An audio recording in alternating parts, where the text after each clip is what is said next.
How is Finland winning the world's happiness report year after year, yet they don't actually care about happiness? It's true, and today we dive into that. Welcome back to the You Potential Podcast. I'm your host, Sean Maslick. If you're new here or you haven't hit that follow and subscribe button, please do so as it helps you get notified when new episodes are released. Today, my guest is a Finnish philosopher, psychologist, researcher, author, and a world thought leader on meaning and happiness, Dr. Frank Martela. Frank comes to us with one piece of advice, and it's the title of his latest book, Stop Chasing Happiness, A Pessimist's Guide to a Good Life. Really and truly, if you want to be happy, stop chasing happiness. You got to listen to this episode as Frank breaks down the difference between happiness and meaning, much of Frank's life's work, to understand why chasing these fleeting moments of happiness can actually make us less happy.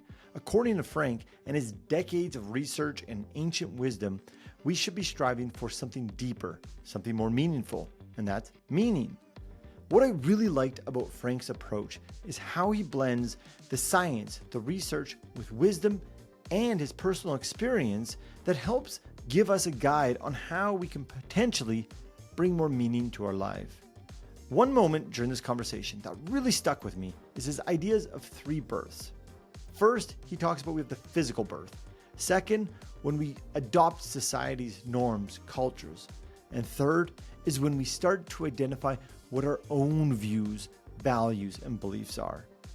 It's in that third birth that we truly find ourselves and our meaning. And that is what our conversation is about today.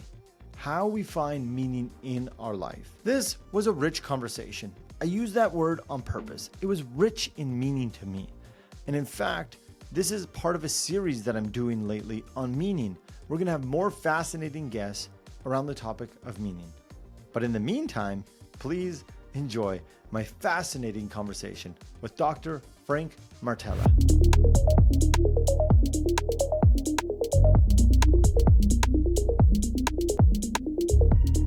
Dr. Martela, welcome to the show. Thank you. Well, I am looking forward to this conversation. We have been having some good conversations lately on the podcast around meaning and happiness. And your title of your book, Stop Chasing Happiness, caught my attention right away. And I'm looking forward to getting into some of the details within that book. But first, I thought we would start at a very moment-to-moment happy part of your life, perhaps. But way long ago, I understand you were in Thailand, where you're doing some research or studies throughout the week, and then getting into the Red Bull vodka buckets on the weekend, having a good time partying away. I have been there, so I know what those buckets taste like. Yeah.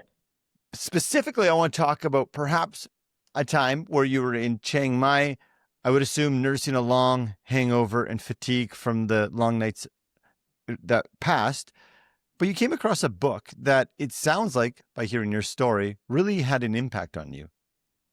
Can we go back to that moment in Chiang Mai, and what book was it, and why did it really call to you while you perhaps had this massive hangover from vodka buckets?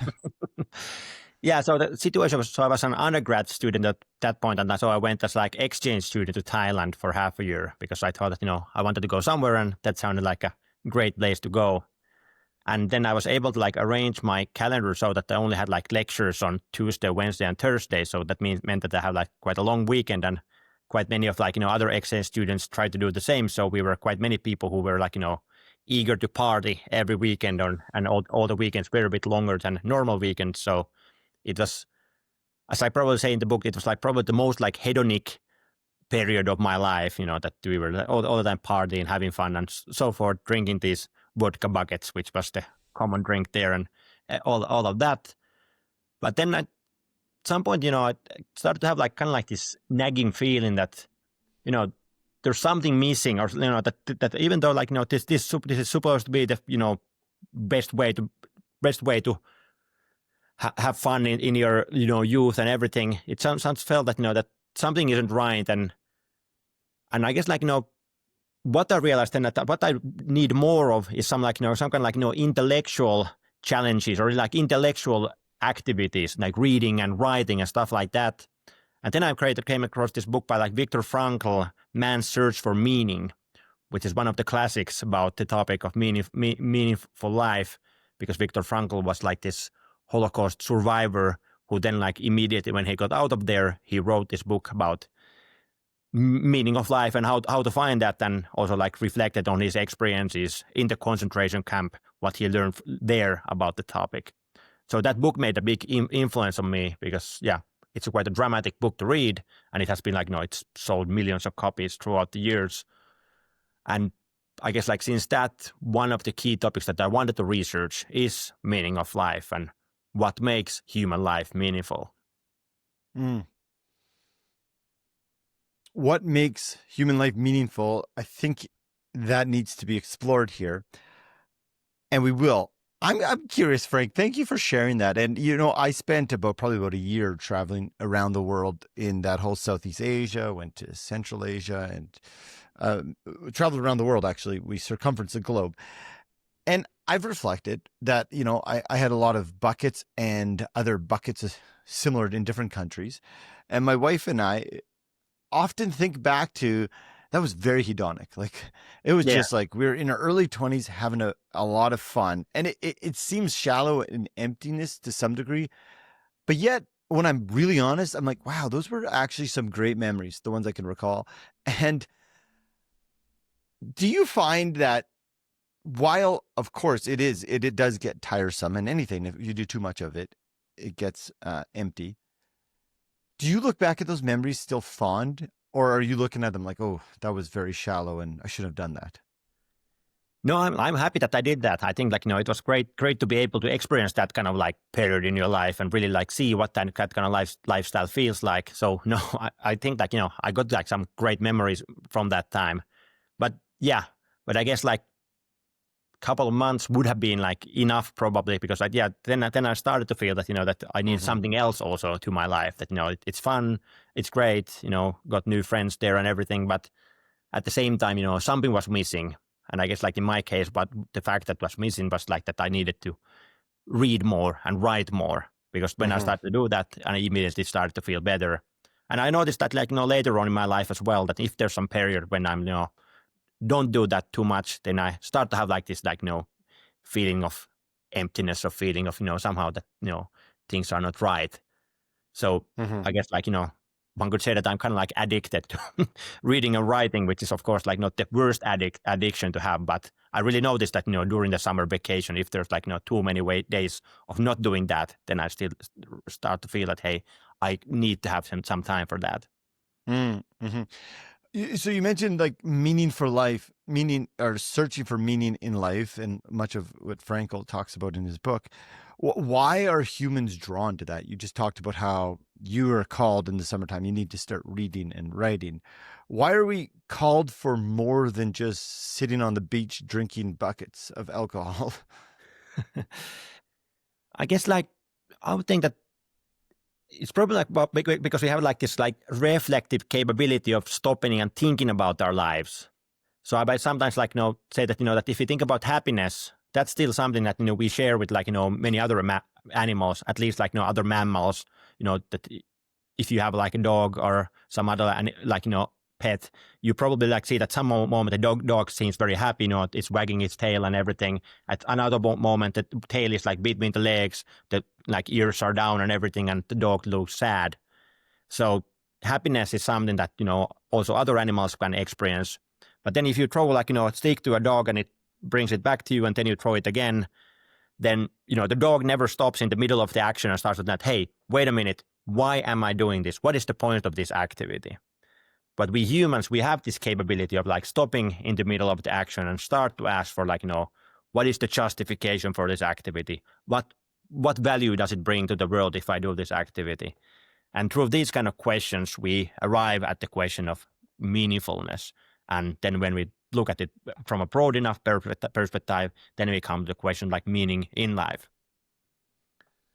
So I guess like, And it's natural for us humans because we have like this capability to like reflecting on our life and, stepping outside of our current activities and thinking, what is the point of this activity? And then we usually want to find some good answers to that. mm. And so you say meaning in life there. And we had, before we recorded, I was telling you that I was chatting with Dr. Steger, and he talked a lot about meaning of life and meaning in life. And this conversation is the meaning in life. Perhaps can you go over the three components that one of your papers shared about, like the building blocks of the meaning in life? Yeah.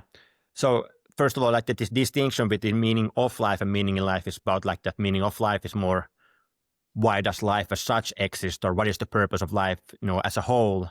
So it's more like this metaphysical or theological question, while this meaning in life is then a more psychological question about how much meaningfulness do I find in my own life? How much meaningfulness do I experience right now? And then when we think about this meaning in life, then in one paper that I wrote together with Mike Steger, we were arguing that there seems to be like, three different ways to think about that when you read through the psychological literature on the topic. So sometimes it's thought of as regards like the sense of coherence or comprehension. So like, does your life make sense to you? Does it like, is it like totally chaotic? You don't understand at all what is happening, or does it like somehow make sense to you, be like, somehow comprehensive or like, coherent whole? So that's one way of thinking about it. Another one is about the sense of purpose, which is usually this feeling that you have like some future-oriented goals that give meaning to your present activities, that there's something valuable in the future that you're striving towards, and striving towards that feels valuable and meaningful to you.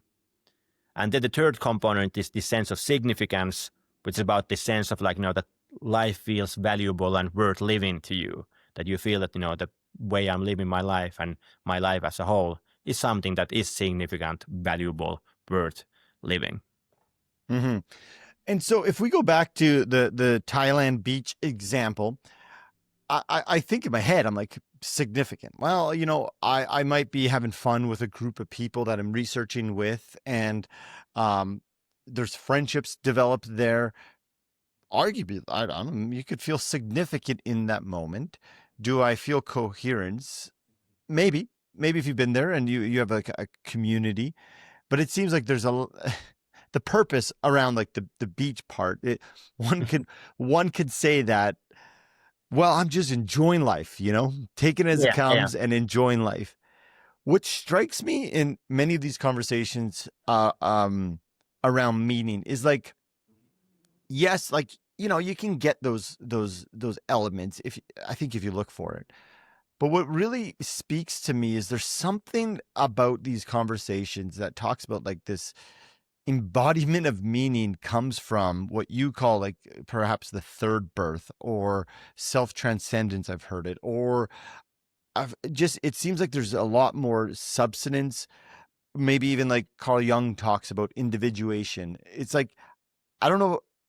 This is how I've been thinking about it lately, is that like, sure, I can pop those three things and say, yeah, I got significance when I've got coherence and I got purpose, but I'm getting a sense that there's something deeper and more. And the word that's coming to my mouth right now is just self-transcendence. But you talk about these three births. Am I thinking along the lines that you were when you came across these three different births, specifically the third one? Yeah. So I guess like, so we humans, we're quite like, we are social animals. So like we learn kind of like the expectations of the people around us. And, when we are born, what our parents expect us to behave in a certain way, the people around us, our friends expect us to behave in a certain way. So we quite much like, assimilate these like ideas from our like people around us, what we should be doing in life, what is valuable in life, what are good goals to have in life and so forth. And what is like, right behavior and what is wrong behavior and so forth, which is, of course, that's a good thing. It's a good that we are like socialized into certain values and everything. But at the same time, I guess like the third birth, like, if the first birth is like this physical birth and the second is like when you become like, this social animal or and become like part of the society, then the third one is like when you become like individual, when you, instead of like just picking up the values and goals that are around you, start to think that, hey, what would be a good way of living for a person like me? And I guess like that's kind of like what happened in that Thailand period, because, I guess like the youth culture gives this image that, that the ideal life will be about, beach parties in Thailand, and all of that, these hedonic pleasures. And I thought I also like was enjoying that for a moment, but I think guess like then at some point I realized that, that for a person like me, I need like something else in my life rather than just that even though it's fun, there needs to be something else in place. And, in my case, it was like these books that I needed to have more in my life. And of course, like, when I look back, I realized that reading books has been something that has been part of my life since I was, 6 or 7 years ago old. So immediately when I started to read, I learned to read, I started to read books, and I always enjoyed doing that. So I guess like, in hindsight, somebody who had like observed my life would have like probably realized that this guy might become a researcher much earlier than I myself realized that. Because like, there was like, all these signs available, but like for myself, it took quite a while to realize that kind of career might be the one where I'm best able to realize the things that I'm most enjoying doing in life. Yeah. So the first birth, the physical birth, like we're born into this world. And then you mentioned the second birth is more so how we I guess receive from the existing world the values, language, cultural norms. The worldview is kind of imparted on us. Yeah. And if I'm getting this right, we become more just like these biological creatures who are like, just eating and pooping, but like, we become these creatures which have like goals, which can do certain things, but like we can like get them from the world outside of ourselves, from like socializing into the certain culture where we are born into. This is the first episode on meaning that we talked about pooping. So that's a good that's a good first. Yeah. Yeah.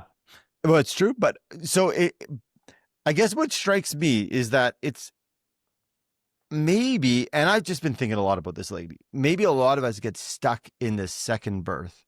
Yeah. I agree that I guess like this third birth is something that, it's like something that not all people get there, and and we get there like partially, like, so it's like more vague. Of course, the first birth is very like, clear when it happens. And the second birth is already like a bit more like, unclear. When does a baby become like, this creature who is capable of having goals and capable of, striving towards some long-term values or something like that. But then the third birth is like already even more unclear, that when does it happen, and does it ever happen like completely? So does it ever happen? How do we get there? I've checked on Amazon. I don't see that one. Although there's probably some sort of scam to get you there. But in all honesty, can we live a deeply rich, meaningful life without getting to that third birth? Yeah, I would think that not. I would think that you somehow like, even though if you come to like, after the third birth, you come to like, value the things that you valued before, you value them in a different way, because like, then it's like more like self-selected values, that you're not just like, doing whatever the other people expect you to do, but you have like, selected yourself that, hey, these are the values that I myself find valuable and I want to follow them. So I think that, it can be the case that, the person's life from the outside doesn't like change too much if the values that the community have given them are the values that they actually then want to follow. But I still think there's like no significant difference between just, blindly following a certain worldview, blindly following certain goals and certain life path, rather than, having actually selected it yourself and reflected upon it and thought that, okay, this is actually the thing that I myself want to do in my life. Mm-hmm. And are there it seems like there's similarities between this and Carl Jung's individuation. And he talks about how going inside, and you got to go through the shadow self and the parts of ourselves that we don't necessarily like or love to talk to. But then it's when we get to our capital S self that we start to see. And to your point, it seems like it's maybe those things are already there. It's just we experience them in different light after going through this process. Yeah, and of course, like, they become more like explicit. So, for example, this self-determination theory, which is like this psychological theory that I've been like drawing quite much in my research. It argues that humans have like certain psychological needs, and we might be like more or less aware of those needs. But when we are like doing things that like satisfy those needs, that tends to increase our well-being, whether we like consciously are thinking about that or not. So, for example, like the sense of relatedness, having these like high-quality relationships. Some people might be like more consciously striving towards them. Some people like might just stumble into them without thinking too much. But for both persons, it's going to increase their well-being. But in that sense, like the more you become aware of these basic needs, the more you can then make choices in your life that are along those needs, and make these more self-concordant choices, which are like more aligned with your inner nature, and because of that probably then bring you more well-being. So you mentioned self-determination theory and the psychological needs that it has that attribute to our well-being. Can you go over those three? And then you've done a lot of work on this fourth need. But before that, I heard a story that you questioned Richard Ryan, who came up with these originally, and you, as a budding grad student, you question him on his theory. Yeah, so like that's my encounter with self-determination theory started so that I was in a conference. It was like this positive psychology conference, and it was actually in Moscow in 2012, I think it was must have been.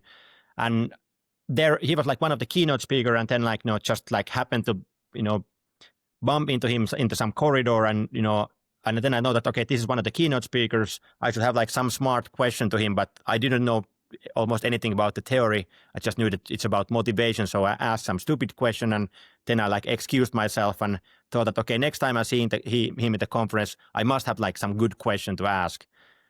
So then I went to see his keynote speech, and then I read like one of his like these key papers on self-determination theory, and there's these three needs there on the theory: the sense of autonomy, competence, and relatedness. And I was immediately thinking that okay, there must be like a fourth need, which is about the sense of contribution, doing good things to other people. So that's when there was this conference dinner. So I went to him and said that, hey, you have a nice theory there. It has three needs, but it's missing this one fourth need. And I was a grad student, and he was this like one of the most cited psychologists alive. And yeah, but and I think like he was like very like encouraging. That I remember that that he was like yeah, that sounds like an important idea that you should really pursue that further. So then like a couple of months after the conference, I sent him an email that hey, I'm graduating, I'm getting my PhD done, and after that I want to be like postdoc somewhere abroad. So could I come to University of Rochester, where he was at that point? And he said yes, and then I went there and stayed there for 1.5 years, and that's when I like my serious like encounter with the self-determination theory then started. And my first topic that I was studying was exactly this beneficence or pro-social impact, and whether it could be a fourth need in the theory. Sometimes one question can really change the trajectory of our lives, eh? Yeah. And I guess like also that the way he responded to that question. So if he would have been like this that who are you to like question my theory? I've done this work 30 years. You're just starting your career. Don't come to me to tell that there's something wrong with that theory. Then I would never have gone to Rochester.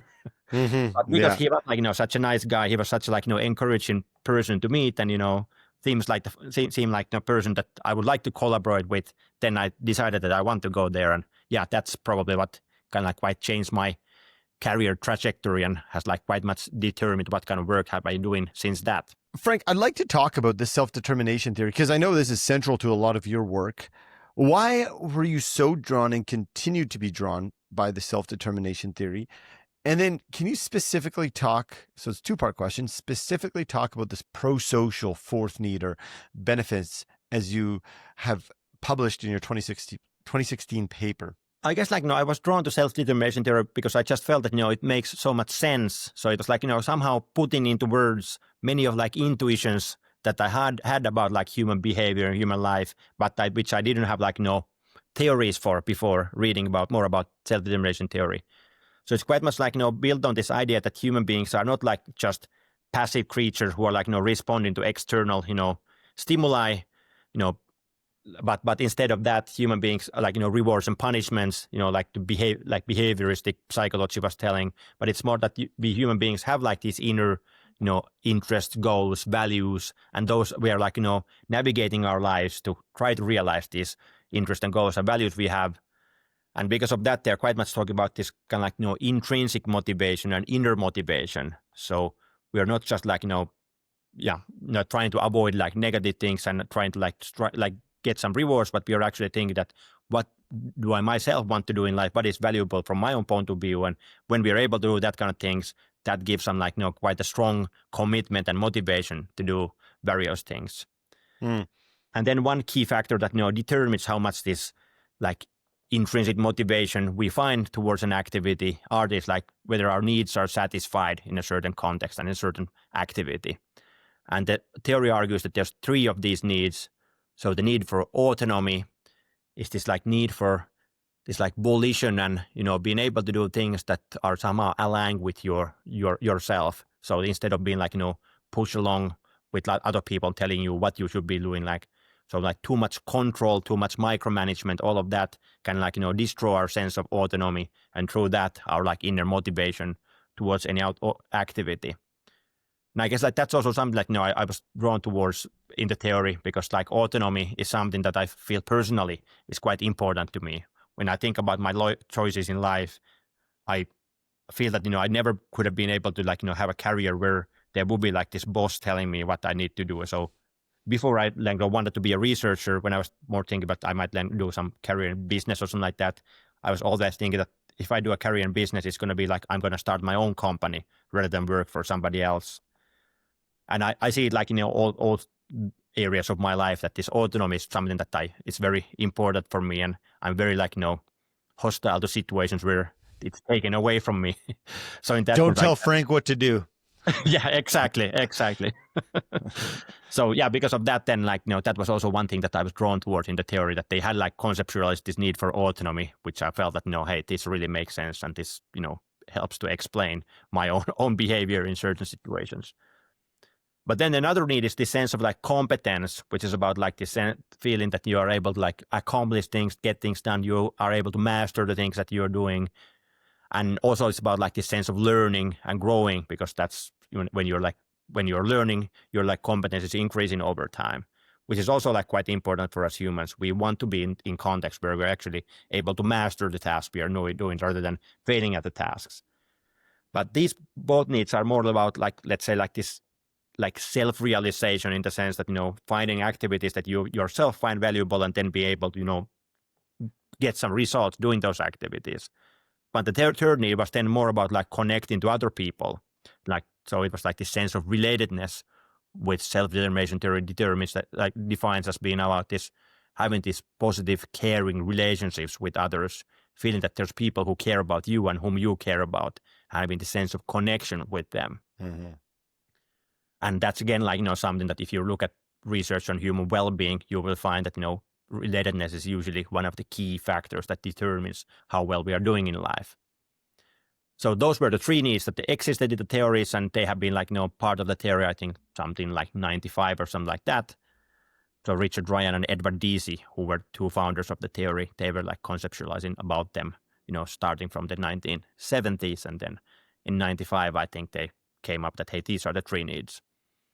And then, as mentioned in the story, I immediately had this idea that they should have a 4th need, which is about this sense of beneficence or sense of pro-social impact. So feeling that my activities are somehow having a positive impact in the life of other people, or like, the world more broadly. You can also help, the environment or other factor, but that my activities have some kind of positive impact. Somebody is benefiting from whatever I'm doing. So that was kind of like my idea that, hey, that probably, or that should be like also a need, and that should be something that is important for our well-being.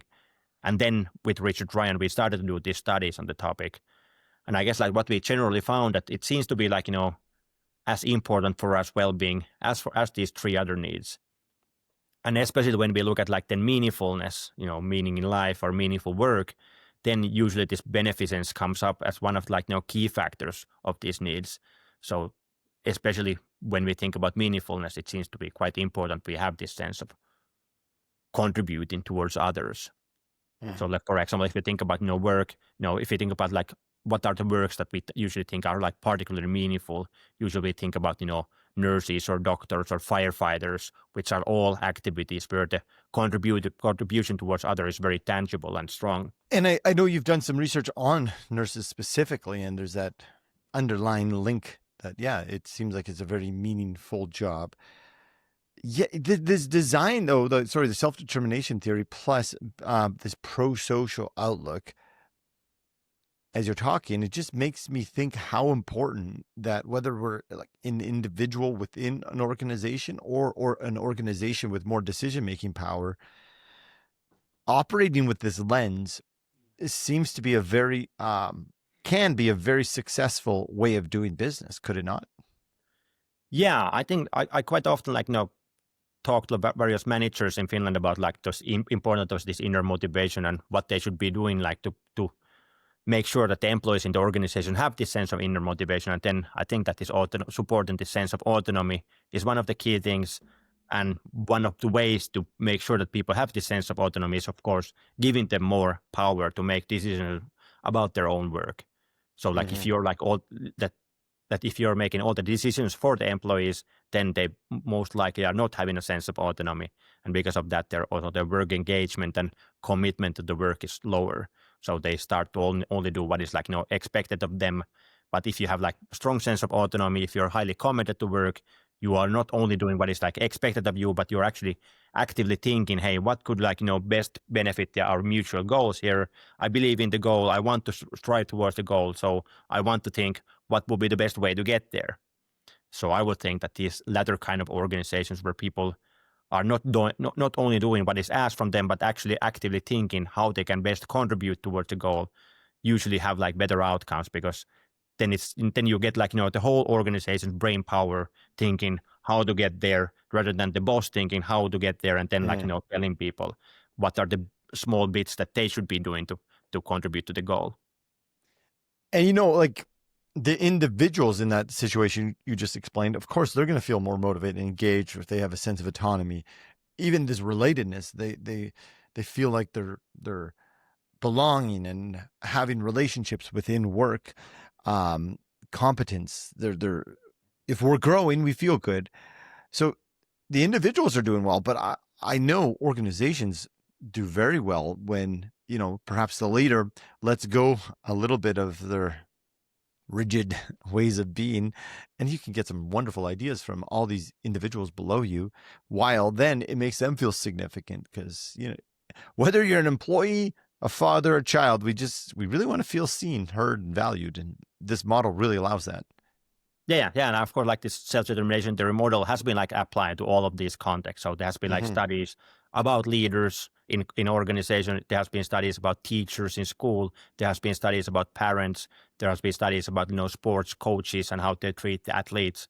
And in all of these contexts, I guess like the kind of basic finding is that when you're able to support people's sense of autonomy, competence, relatedness, then that usually leads to better outcomes, both in terms of people's well-being, but then also like people's performance in whatever, in that context. Yeah, it's really important. But then you know what happens? We get busy, we get stressed, and we forget to do these things. So I guess it's not something that just happens overnight, but a meaningful life is a worthwhile endeavor. Yeah. As you're telling this story, that you're this Finnish guy who approaches these two individuals, like you said, perhaps been thinking about this theory since the 70s. It came to fruition in the 90s. How much, if any at all, do you think being a Finnish individual born in this society, influenced by the way of being in Finland, how much of your upbringing contributed to your ways of thinking that, hey, we need this pro-social view? It's a good question. So I would think that probably one, like the fact that I had like been doing like, work and like with the nurses, like, doing research in the nursing home and how the nurses are, like connecting with the, like, residents there, that probably had like more of an impact than the national culture. So it might be that, I just had been like doing this like big study within a nursing home and observing all of these like good things happening there, and how the nurses seem to have this strong motivation to help the residents. That probably was like, now that I think back to it, probably could have been like one factor that made it possible for me. But actually, like, just came to my mind, another thing that the Finnish culture might have like contributed was the fact that, you know, I was able to go to this, like, you know, this esteemed professor and, you know, just say that, hey, this is my idea, like, let's talk about that, rather than feeling that, you know, that somebody needs to introduce me to him, and, you know, that I need to, like, you know, that there's like this, I guess, like, Finnish culture is relatively egalitarian in the sense that there's like not too much like this hierarchy in the society.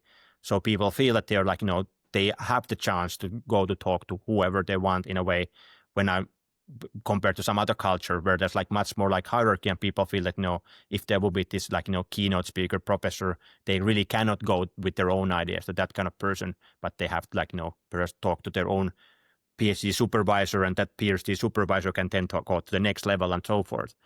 So I guess, like, you know, my bold attitude of going to him and, you know, explaining that, hey, this is what your theory was wrong about, or like this is what your theory has been missing, might have had something to do with the Finnish culture, where I was like, no, more used to that kind of behavior where you're able to like talk to whoever you want. Mm. Well, on the conversation of Finnish culture, Finland seems to be the gold medalist of the happiest country in the world. You have a book called Stop Chasing Happiness, coming from the happiest country in the world. What's going on here? So actually, what I usually say that, you know, that I think like happiness would be is a good goal for governments and societies. So societies should, like, you know, trying to improve the happiness of the people within the society. But it's not usually like a good goal for the individuals themselves, because like quite often when individuals start to too much like focus on their own happiness, too much try to maximize their own happiness, that tends to backfire, that they might actually become like less happy because of their obsession with the happiness itself.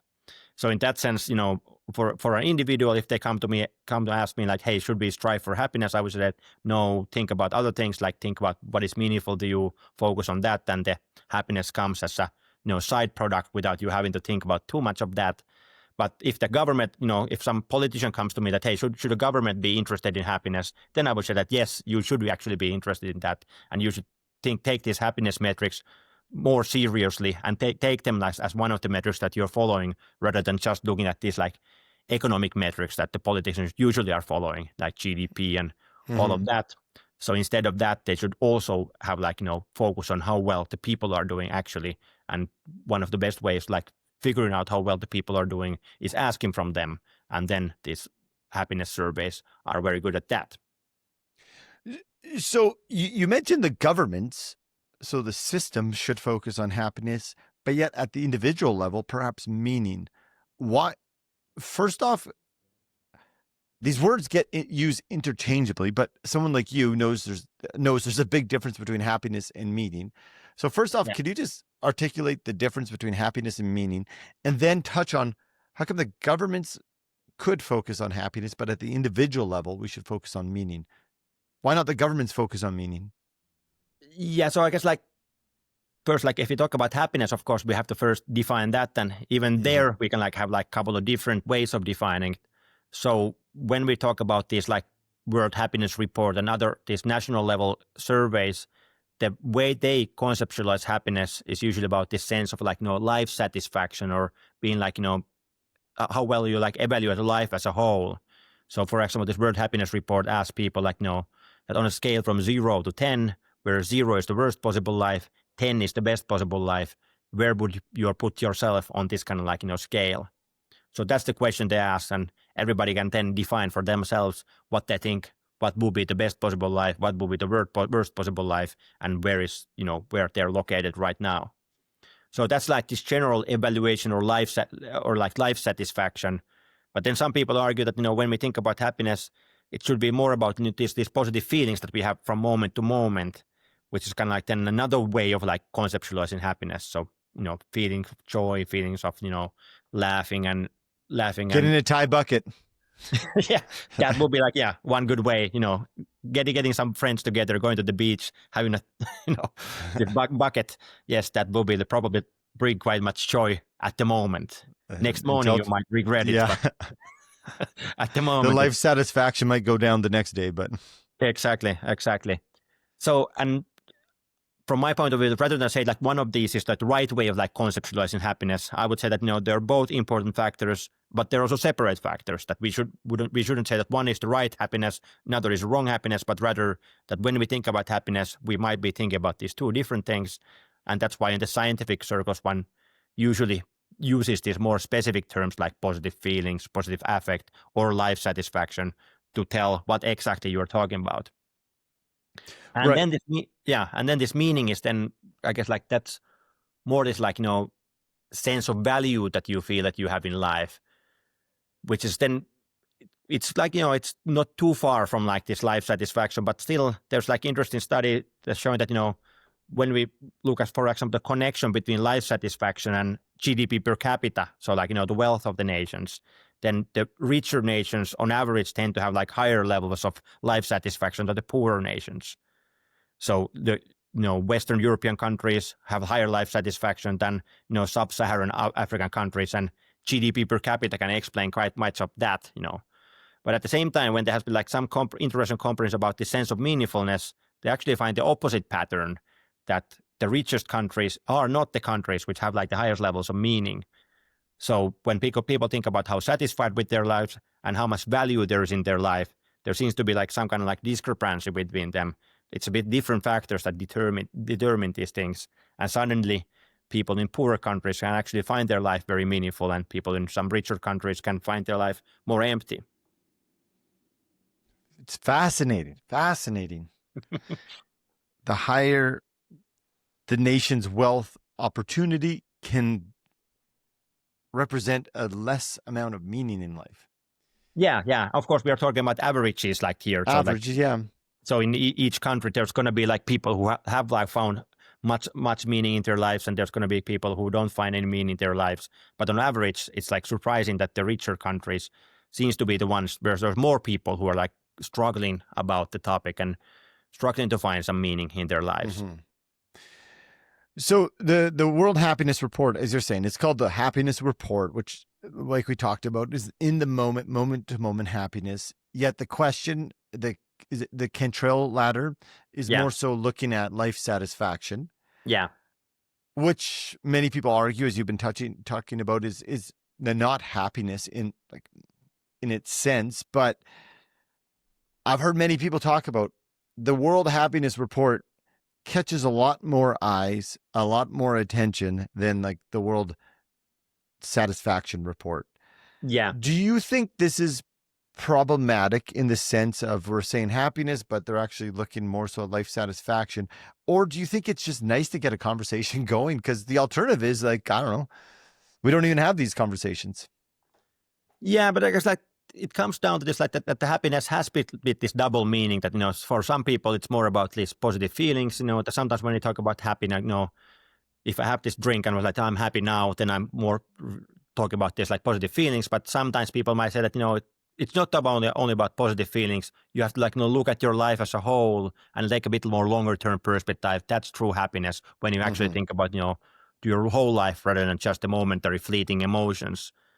So in that sense, yeah, of course, like if it would be like World Life Satisfaction Report, it would be like more accurate description of it, but it would not be like so get some much media attention. That's for sure.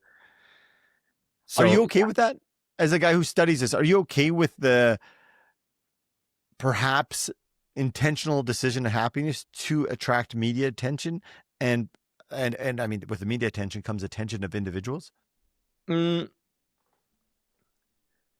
I guess like, because I would like the government to pay more attention to the topic. That's like, that the individuals paying attention is like nice thing, but now it's still like, that I would like in the future that when people's life satisfaction goes down, the government should take it as seriously as when like GDP per capita goes down. That hey, now we actually really need to do something.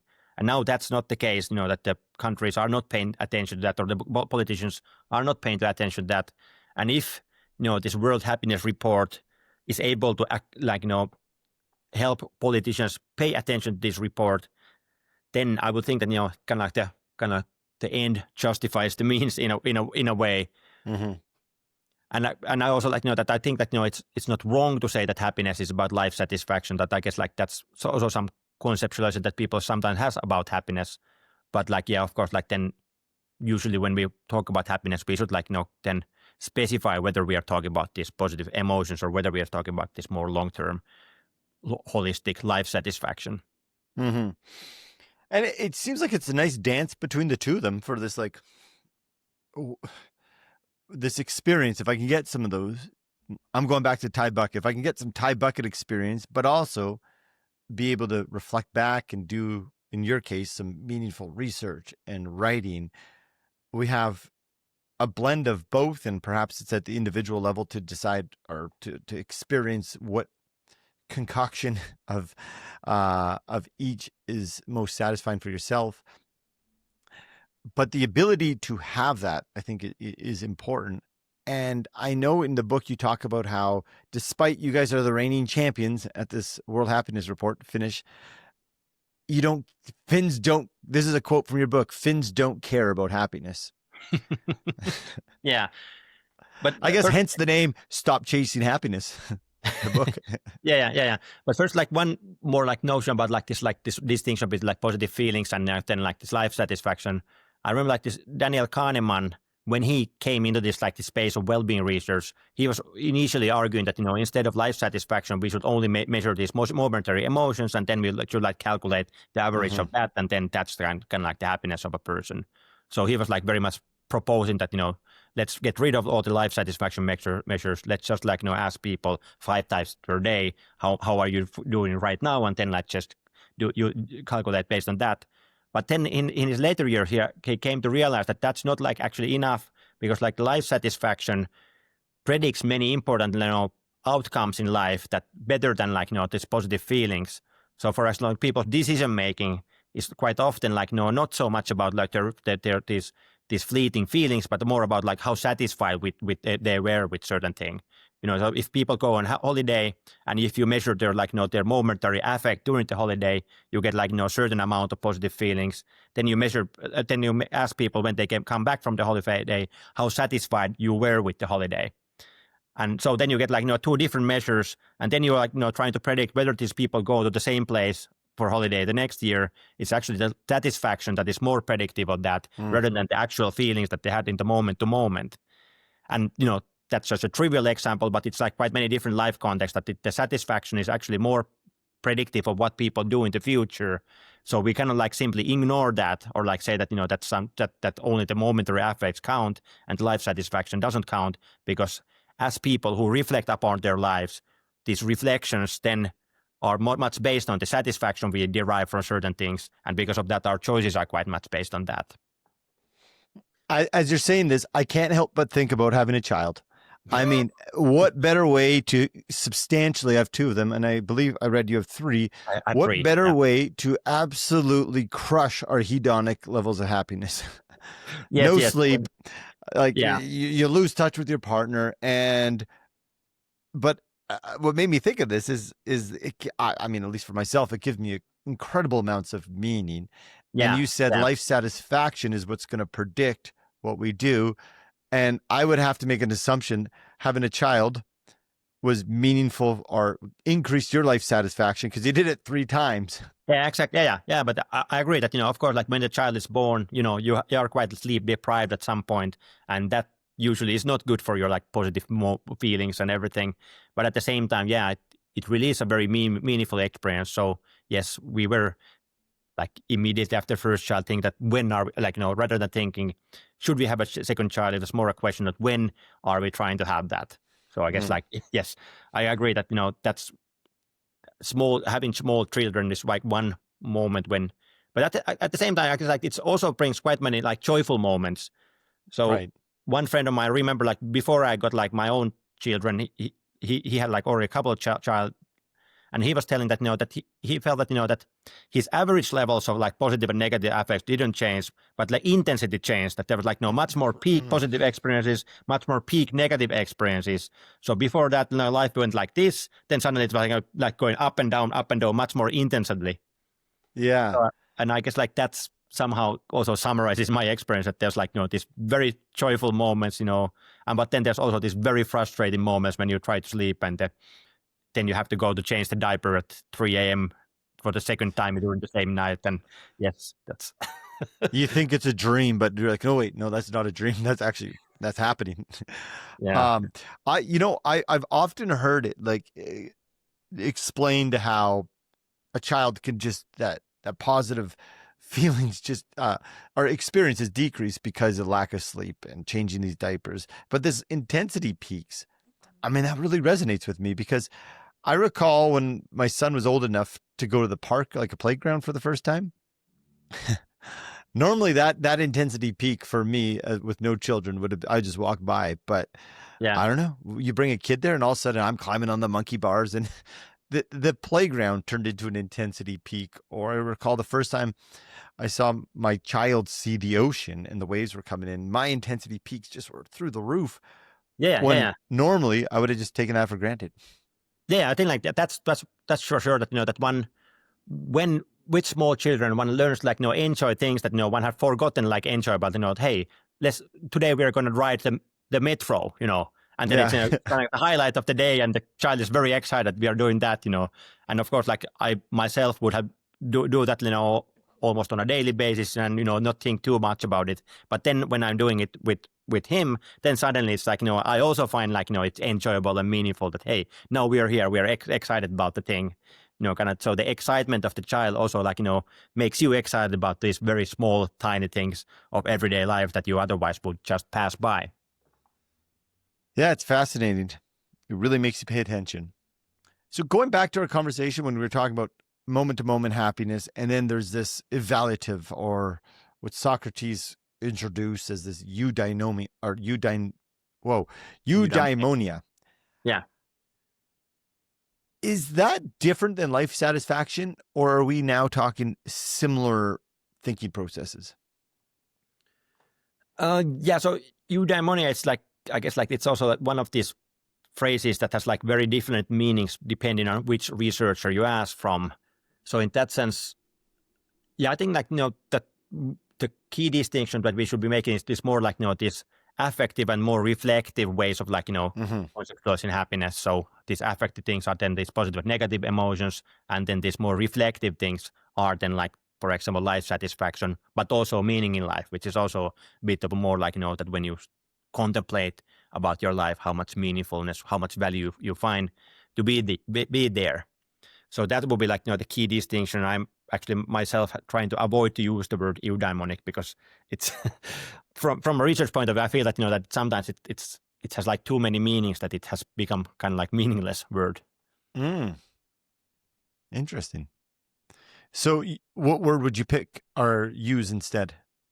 So actually, sometimes I'd be using like that if the one dimension of well-being is like this, let's say like this affective part, then other is like this reflective part, then the third part, which is which others might call like eudaimonic, I would call it that it's more like this functional well-being, or how well your needs are satisfied in life. So it's more about like, what kind of creatures we humans are, what kind of needs we have, and whether those needs are satisfied, which then brings us back to the needs of the self-determination theory. So that's kind of trichotomy that I be sometimes like proposing that, that we have like this more evaluative and affective well-being, but then there's also this functional well-being, which is more about like how well we function as human beings, which is then like related to our basic psychological needs. So this third domain you talked about. Yeah. As I hear this happiness report and Finland, again, taking the gold medal often, I've heard many Finnish people say like you're saying here, we don't focus on happiness. But it occurs to me that last part is really good in Finland, having our needs taken care of. Yeah. And I think like that's when people are then like, or journalists are asking from me like, why is Finland so happy? And why is it doing so well on this like, these life satisfaction indexes? I tend to say that, it's quite much about like the institutions. So the countries which are in the top 10 countries, which are like, in like leading these rankings, they tend to be the countries which are like, well-functioning democratic systems. So they have like free elections, free speech, low levels of corruption. So I think like in the last corruption index, Denmark was number 1 and Finland was number 2 as regards like lack of corruption. And these are the 2 countries which like number 1 and number 2 also in the World Happiness Report. So I guess like one factor that has been like shown to like predict which countries are like, doing well on this World Happiness Report is having like, high quality, low corrupt democratic institutions that are then like able to deliver services for the citizens. So also like kind of like this, how much like welfare benefits or welfare services they're available for the citizens. That's another factor that's been shown to like predict higher levels of life satisfaction. So countries which are like providing like, people with, universal health care, free education, or, unemployment benefits and maternity leaves or paternity leaves, these kind of factors, those countries also tend to be countries which are like doing better on this World Happiness Report. And and both of these factors are something that where Finland is like, right on the top of the world as regards how much the government is able to take care of the citizens. So it's not like everyone is walking around the streets in Finland with the biggest smiles, laughing all day long, carrying around Thai buckets of alcohol.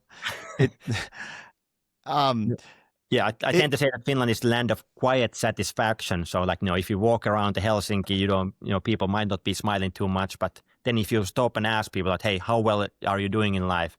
Then they might be like, yeah, actually I'm doing pretty good. But they don't like, display it as much as perhaps like some other people might be displaying it. So I guess like maybe those are projections. I guess but Finnish people, I think that self-image is that we are a bit like, introverted kind of people, not too talkative, not too like expressive about our emotions, even like a bit like melancholic, that's Finnish self-image, that we are a bit like melancholic kind of people. So because of that, when Finland was nominated the happiest country in the world, I think the Finnish people were the most skeptical about that result. I remember like when it happened the first time, the Finnish people were really like, there was many people who were trying to like, say that this cannot be true. There must be something wrong with the methodology of the survey. There must be like something wrong because this cannot really be true. I think it speaks to exactly your book. It's happiness is not this big, true happiness is we're not just laughing around, smiling all day. We have negative emotions. We are melancholy, like you said. Happiness is more than our life satisfaction is more than just laughing and smiling.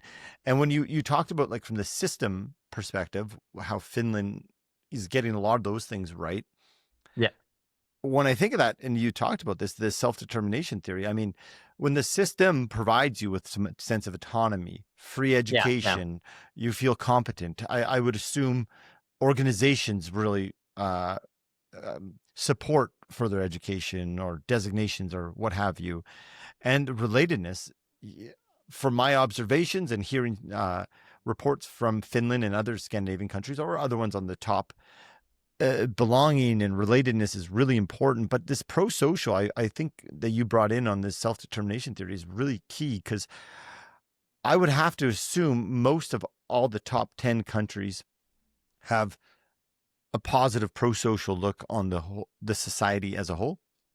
Yeah, even like again, like Finnish people are also like quite eager to pay their taxes. I think that there has been like some surveys like how willing people are to pay taxes, and Finnish people have turned out to be very like happy taxpayers. And one of the reasons is that people feel that when they're paying the taxes, the money is put to good use. They can like trust the government. Right. And because they trust the government, they feel that the money is not somebody's not taking the money to their own pocket, which might be the case in some very corrupt countries. But instead, like that with my money that is I paid for taxes, that's providing food for people, it's providing like education for other people, it's providing like all these good services to me and others in the country. And because of that, then like people feel like there has been like even some like couple of times like some this startup millionaire or like billionaires or like who like get like they sell their company and then they get like let's say 300 million euros for selling the company, and then they said, yes, I want to pay all my taxes to Finnish society because I've gotten so much from the society, so I want my money to go to the society because I want it to do good to other people.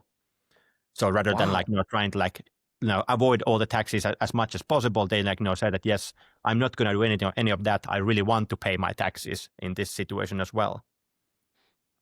That's incredible. Yeah, and I would argue that if you get 300 millions, that's if you're I guess one of the best ways to get some well-being out of that money is that to make sure that quite big part of that you're donating or doing something good with that money, because I guess there's only a certain amount of personal needs that can be satisfied with money, and I guess you need quite much less money than 300 million for that.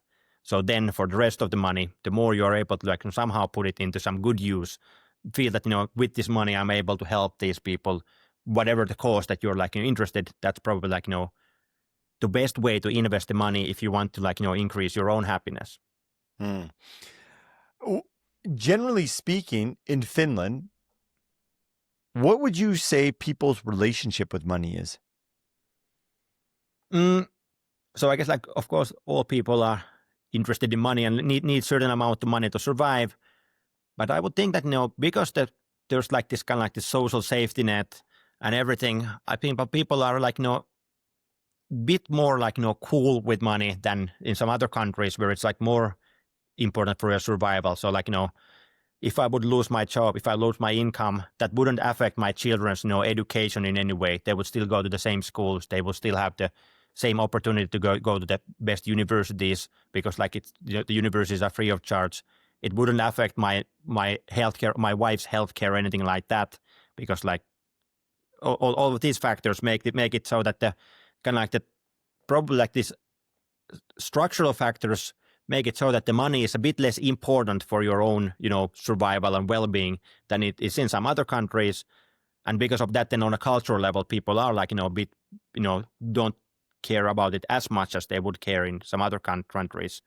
And even that this kind of this status anxiety, that how much you're looking at your neighbors and wanting to feel that you have more than them, it has been shown that these kind of factors are a bit bit less important in the Nordic countries than in other parts of the world, and likely because the Nordic countries have this welfare model where money doesn't determine as much your outcomes in life than in some other countries.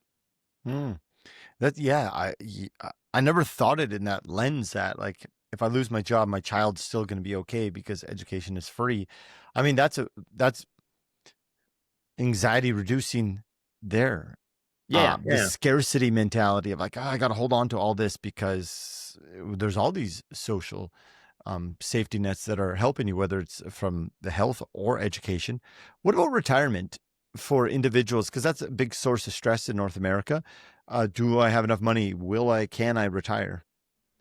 Yeah, so I guess also there that I think we have relatively good pensions. People tend to have quite good pensions that you pay every month. You pay a certain amount of money and then you get a pension. Of course, there has been some talk now that that the kind of the age pyramid of the Finnish society is not looking good. So that's there's in the future there's going to be more older, more people who are beyond the retirement age compared to people who are actually in the working life. So it has been easier to be generous with the retirement in previous eras, but there's some talk that how are we able to afford that in 20 years or so when the age pyramid looks worse than it looks now. But yeah, right now I guess that usually isn't a concern for people that when they reach that age they usually know that they will gonna get. Of course, they're not going to be earning as much money as they would when they are in work, but still they're going to be able to relatively comfortably retire. Mm-hmm. I mean, when people feel I'm going to be okay, whether that's from a health perspective, a financial, which I mean, financial scarcity impacts your health, but if I feel I'm going to be okay, it's, it relaxes the entire system in the body even. Yeah, I would think so. Yeah. And I guess that you mentioned the scarcity mentality. So I guess kind of the societal system probably means that there's less of that and people can be a bit more relaxed. And I would think that from an autonomy point of view, it also means that when you think about your future career, when you're like in your 20s or some starting to study, you can more make the choices based on like what am I interested in, what I find valuable, rather than thinking that where am I going to earn enough that I can survive and have children, do all of that. So I guess like that's also like something that like that it probably has a positive effect on people's sense of autonomy, because they can make their life choices think a bit less about like money when making various life choices. Yeah, and which would, I can only assume, add to life satisfaction. Yeah, that would of course, like if you're able to do that, then probably that's going to be positive for your life satisfaction. It's very, very interesting. You mentioned pensions in Finland. You're with an academic institution, so many of those in North America have pensions. How about your most other jobs, like non-government related jobs? Do they have pensions? Yeah, I think like it's kind of like a mandatory that that from all your salary, like certain like I don't remember how many percent it's going to go to these pension funds, and then when you retire, the pension funds are going to then pay your pension. So whatever your occupation is going to be, you're going to have a pension. Okay. And the pension, of course, is going to be dependent on how much you have earned throughout your career. So like that in that sense, like the more you earn during your career, the more pension you're also going to get. But still, like everybody's going to get the pension, and there's a certain like minimum pension that is paid to all, even no matter what is their work career like. Okay. How about Sisu? Does Sisu add to life satisfaction? Yeah, so Sisu is this like Finnish word which means like this kind of like inner fortitude, or ability to go through these tough situations, like and find the kind of like some kind of like strength to go through adversities. And yeah, I guess like partly it's of course like this myth that has been like that I guess the word became very popular during the like Second World War, when Finland, which had like I think was it 3 million people living in Finland at that point, was fighting against Soviet Union, which was like like 15 times bigger or 20 times bigger, and Finland was able to kind of like defend its territory. So I guess like that point there was quite much talk about Finnish Sisu, like explaining why the Finnish soldiers were able to survive and keep their positions even in that situation. But so then like when you come to, I guess like this Sisu mentality that that if you have like this belief that you can like get through adversities, that usually is good for you, that that you have like this sense of resilience, that that if you're in a desperate situation, if you're believing that I'm not going to be able to survive, that then you're like giving much earlier than if you actually have like this strong sense that yes, no matter what, I'm going to give it, like able to do it, then you are more likely to actually to also go through it. As someone who just observes this word and the meaning behind it, I find it really compelling in the sense that it seems to me it can unify the country. It talks about this inner, as you mentioned, inner fortitude that lends to this internal locus of control. Like I have some control here. These external circumstances happen, but I have this internal fortitude. Yeah, it seems fascinating. Is it something like in the modern Finland day-to-day people are recognizing Sisu, or is it this myth from the past? Yeah, I don't know like how often people are like in their everyday conversation referring to that. Well, maybe sometimes not every day. Yeah, not every, but I guess like, but it might be like something that when you are then going through some adversity, then you remember the word and remember that we Finnish people, we have this Sisu, and this thought that we have it actually might be helpful to you and help you then like carry through these tough situations. And you probably get Sorry. I would think that the Finnish past, that the fact that that like 100 years ago, Finland is a very like cold country, have like long and dark winters.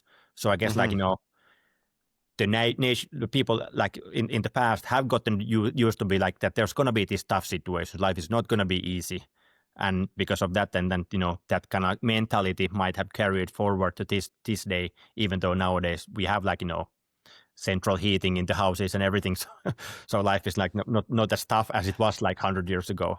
but kind of like the culture still might carry this idea within itself. It seems to me this is what helps you combat the difficulties of life that are inevitable to anybody, as opposed to have this rose-colored glasses, happiness at all costs approach. The Finnish just seem to be they have this inner Sisu that can combat these long winters. I live in Canada, so we got some long winters here too. But yeah, that's true. Sorry, yeah. Yeah, but I guess like other things, like I guess like Finnish people like are quite like tolerant about negative emotions, and I would think like so I was in Rochester in the U.S. for like 1.5 years, and I think like my feeling that the U.S. culture is more like that you're expected always to have like positive feelings. That if somebody comes to you and hey, how are you doing? You're supposed to say that I'm doing fine, I'm doing great. No matter how you actually feel, but that you're supposed to like project this image of like being happy and having like everything in order in life. But I guess like in the Finnish culture, it's like if I encounter some friend on the street and ask that how are you doing, it's more okay to say that actually right now I feel like shit. That it's like something that people can say to each other, and it's like accepted that might be something that sometimes people feel like that, and then it's okay to say it.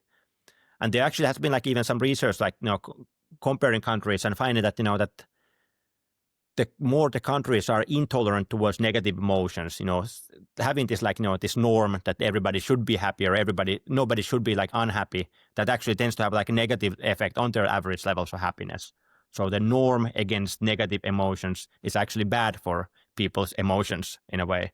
So the countries which are more tolerant and accepting of the fact that sometimes there's good feelings, sometimes there are bad feelings, they're both part of life, and let's just like live through both of them. That's like a better attitude, both on an individual level, but also like a national level for these negative emotions. And I guess like that's also something that is going for the Finns, that they are more accepting of the fact that sometimes life throws bad things at you, and then you experience negative emotions, and that's just part of life. It really is. They're coming whether we want to avoid them or not. They're going to impact They're coming. us. Yes, exactly. All of us are going to go through some tragedies in our life, no matter what we do.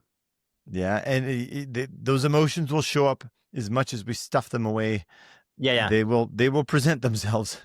Yeah, and stuffing them away usually is like something that actually might strengthen them. And so usually the kind of like people say that or like research say that it's better like just try to like accept whatever emotions you have. You cannot really control the emotions you have. You can control your reaction, but you know the emotions, they come and they go. No matter whether you want them to come and go. So because of that, it's better to like kind of like think about emotions as like clouds. Then sometimes they come and then it like shadows the sun, and the colors go away and everything. But then that okay, now it's coming, now it's there, soon it's gonna be away. And this kind of attitude towards the emotions is usually better than trying to suppress them and trying to like somehow or not accept that they are there, which it usually then has like negative outcomes. As you're talking about this, it's making me think of someone's on a boat and the clouds rolling and the thunderstorms happening and lightning storm, and they're boating and they're like, no, it's sunny. Then they get struck by lightning. Yeah. And that's like, if you're on a sailing boat, that say that it's not windy or it's not sunny, and then you have like the wrong kind of like, too much sails and on and everything. So that's not very healthy strategy. It's going to get your boat in trouble quite soon. It's really interesting. And I'm very interested in this Sisu, this inner mental fortitude. I'm sure you get to ask this all the time, but I'm genuinely curious, and I've heard different people say different responses to this, but us Westerners, we or North Americans, and I guess other people around the world probably, think of you guys spend your entire days at cabins with beautiful like smoke coming out of the chimney, dunking yourselves into frozen lakes and going in saunas. I mean, isn't that what just happens all day long? But all seriousness, do you participate in the swimming in the winter and the I don't know how to pronounce it the Finnish way, sauna? Yeah. So sauna is something I think like my personal, I do it quite often. I think yesterday was the last time I was in sauna. Okay. So I would think that I go to sauna probably like couple of times every week, like on average. But like then jumping into the lake, it's something like, I guess like I have friends who do it like, regularly in the winter time. For me, it's like probably like, when the sea is frozen and you have to like dig this hole into the sea. I probably do it like, let's say 2 or 3 times each winter, but not more than that. So it's not a regular thing. But if I'm in the sauna and there's like gonna be, there's this hole next to the sauna, then quite often I go to the hole. But like there's like some people who do it like every day, even without the sauna. So they start their morning, like, by going to the lake and then like going to dip in the lake, and then going to the work, just by that. And that's something I wouldn't be able to do. I need the sauna. I need the knowledge that there's a sauna next to me when I go to this frozen or like freezing water. Without that knowledge, I couldn't be able to jump in. What about the sauna that compels you to do it multiple times a week? I don't know. I guess like it's just like very kind of like relaxing experience. Like I guess like some people said it's almost like a spiritual experience when you go in there, and it's of course like that also the fact that you have like leave your phone and all the like electric devices behind. That you go there like just go there naked, just yourself there in the sauna, the heat, everything. So it's kind of like very good way of like leaving all the worries behind and just concentrate for a moment, just being there in the moment and your feelings right now rather than thinking about the future or the past. So I guess like, if this like, experience in Thailand, drinking these buckets of vodka and Red Bull, that's one way of like, living in the moment. I guess like the sauna is another way of like living in the moment. And yes, that's probably something I do nowadays, more of that rather than the other thing. I see the time here, and as we come to an end, I can't help but this curiosity keeps percolating up. As we started out talking about meaning and meaning in life, we talked about the 3 births, and the third one is being this deeper sense, moving beyond what like the societal expectations are putting on us, more cultivating what is going on inside, thinking out. As you're talking about the saunas and even Sisu, it makes me think of the power rituals, traditions, even some benefits of religion provided. Lots of rituals, lots of traditions, lots of learning from the elders. As you're talking about Sisu, I'm like, this is a good story of, them fighting in the world or the war. A sauna is a ritual. But as we go into this really AI, fast-paced, driven world, and I think we're losing a lot of our rituals from the past. Are we going to be at challenged to find ways to get us to that third level, that third birth of meaning? Like, what role do rituals, traditions, and even religion play in this? Yeah, I actually think about the same topic recently because, like, when, for example, like quite many like things that I talk about in the book like are quite like in the end like relatively like self-evident things that that okay, like think about like what makes your life meaningful, do those things, and don't think about too much like your external status, don't think too much about other people think about you and so forth. So like these are kind of truths that have been like told in different ways by like let's say ancient Stoic philosophers or Buddhist, Buddha, or whatever like wisdom tradition that you look at, you might find like similar wisdoms from them that I'm like talking about in the book. And I guess like talking about these topics just goes certain way, like it's not always enough to like change people's perspective. So on an intellectual level, people might like realize that hey, we should like accept life as it is, for example, that there's things happening in life, some of them are good, some of them are bad, we should accept life as it comes. But at the same time, that getting that, that from that intellectual level to actually living in that way is something that just reading about it somewhere might not be enough. And I think like that's where like the rituals come in, that the rituals are usually quite good ways of like having these moments when you are like really connected to your community or really connected to yourself, really connected to something transcending yourself and all of that.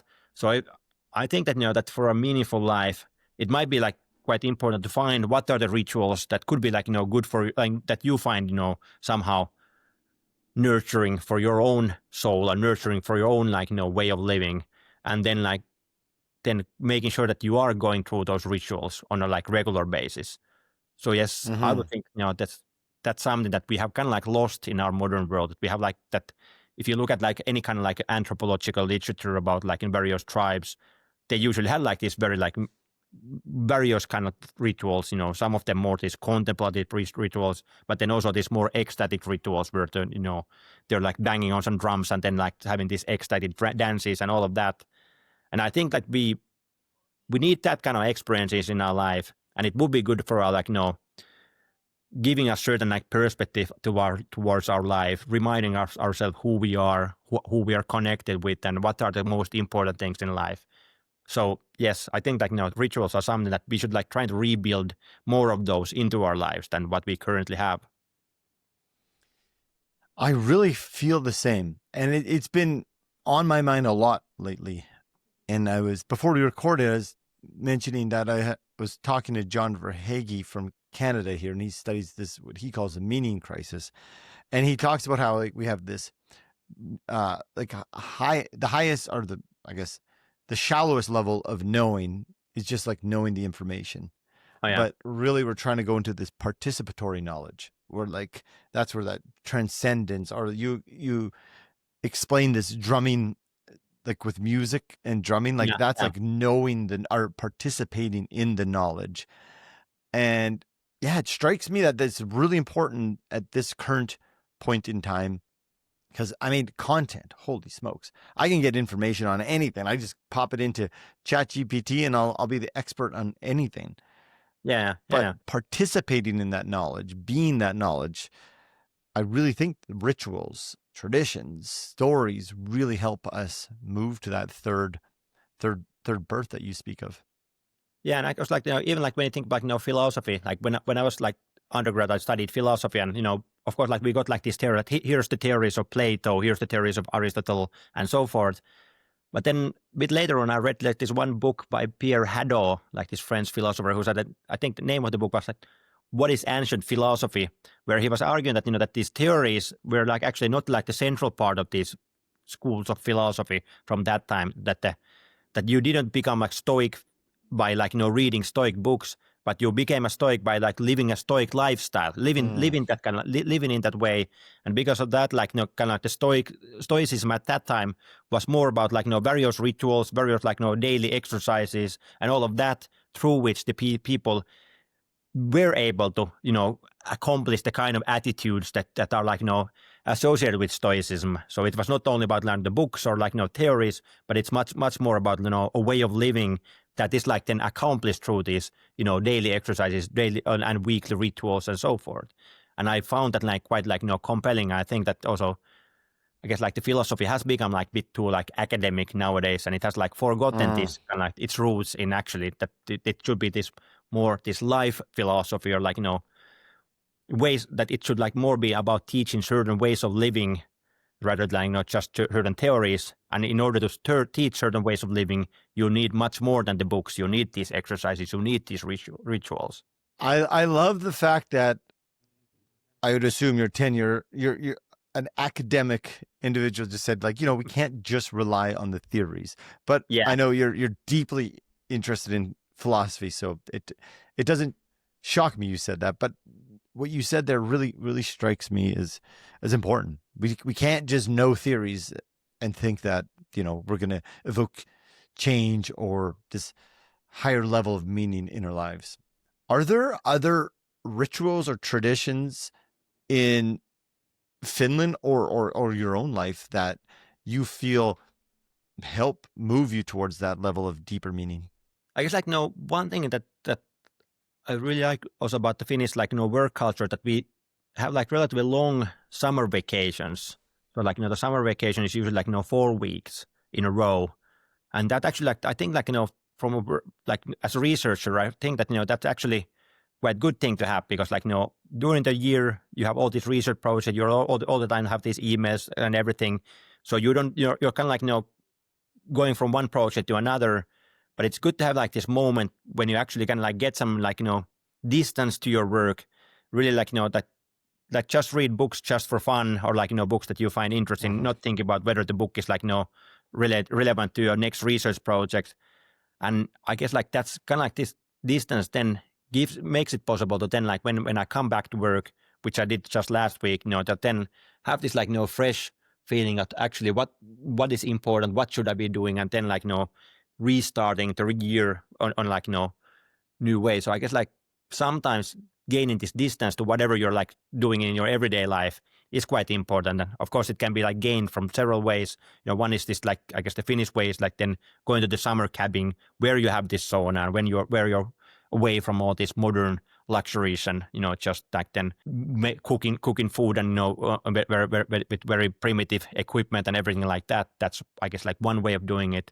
But then I guess like I was just in one rock festival during the summer, and that's also like when you get to that kind of place, and you're just like then immersed in a concert where like the band is playing, everybody's dancing and singing along. That's also quite a powerful experience, and somewhere where you can actually like forget like everything else, and just like immerse yourself into the moment and feel as part of something bigger than yourself. Thank you for that.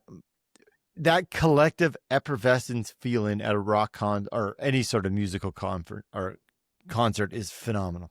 It's the best. It is. I hear punk rock is quite a thing in Finland right now. Yeah, so I guess like metal, like hard rock metal, that kind of music has always been like a big thing in Finland. I guess like there was like some study that Finland has like the most metal bands per capita in the world. Were you at a metal concert or a concert?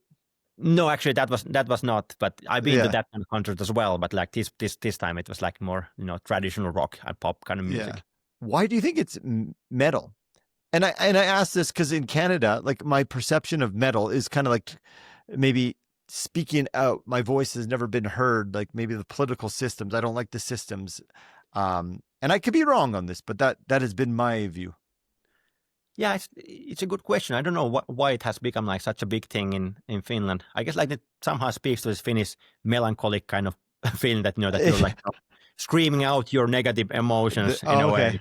Yeah, one of the Children of Bodom, which is like one of the kind of like very popular band here. I think like when you listen to their lyrics, it's like just like horrible stuff that they're screaming there. But get it out of your system, then go back to work on Monday morning and follow the rules and get to the concert. Yeah, kind of like that. That there's an outlet for your negative emotions, and like it's like this. That kind of music can be one of the outlets that that when you're feeling down, instead of like fighting against it, you put some music that is like even like amplifying the feeling, and then you kind of like get it through your system and out of your system, and then gets it this sense of catharsis and go back. Well, perhaps a life goal of mine, one of them, is to go to Finland, go in a sauna, do a dunk in the frozen ocean, and get to a heavy metal concert.